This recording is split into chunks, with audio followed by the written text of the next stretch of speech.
Welcome back, YouTubers and my fellow DIYers. This is a 2014-2015 Mercedes-Benz C-Class 250.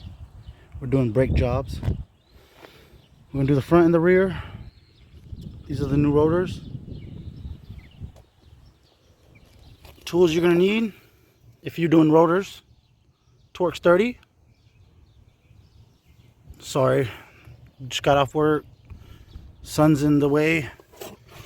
You're gonna need a 13 millimeter.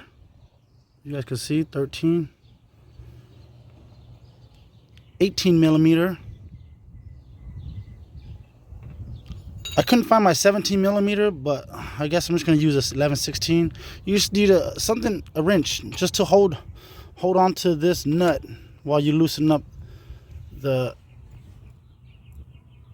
caliper nut. This is a 13 millimeter.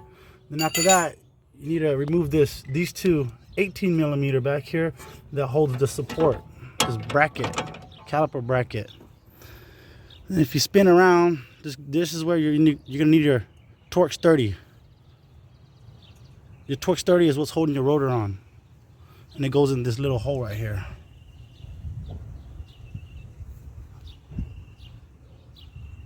After you're done, I like to use anti-seize. I like to put anti-seize in the thread holes, this little Torx bolt, even the 13 millimeter, 18 millimeter, anywhere you know that water might get into it or rust, or prevent corrosion in the future. Let me know. Have fun. Safety first.